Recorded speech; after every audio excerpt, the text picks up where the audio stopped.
military. The sergeant himself is facing questions surrounding how he came to be America's last prisoner of war in Afghanistan. A military report suggests he left of his own free will as opposed to being taken by force from his post.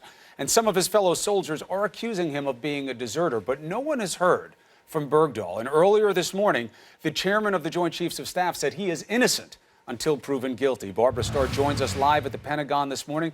What's the best sense on the reporting here, Barbara, about the circumstances surrounding his disappearance?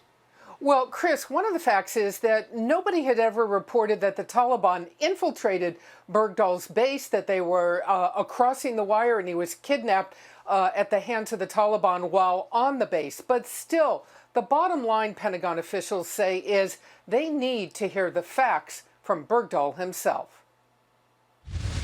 Within hours of Army Sergeant Bo Bergdahl's release, social media lit up. A Facebook page saying Bo Bergdahl is not a hero, but a deserter who left his post.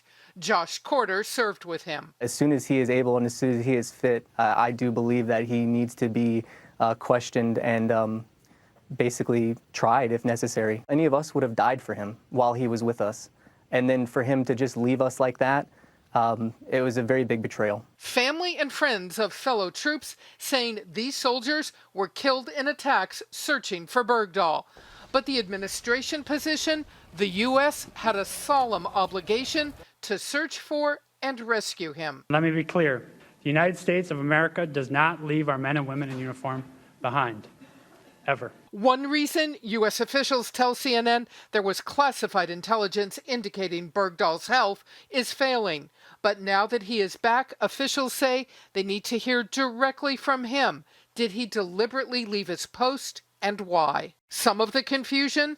An initial incident report says Bergdahl was not on guard duty, as some suggest, at the time of his disappearance in 2009. A classified cable released by WikiLeaks detailing Taliban radio intercepts saying they grabbed an American at a makeshift latrine. Key may be Bergdahl's state of mind. As soon as we had gone to Afghanistan and things started to turn a little bit harder for all of us, he immediately started separating himself away from us and everyone in the platoon and started gravitating more towards the Afghan soldiers. But Pentagon officials say if Bergdahl was troubled, did his teammates report it? A senior defense official now tells CNN it will be up to the Army whether to reopen the investigation it began 5 years ago into Bergdahl's disappearance.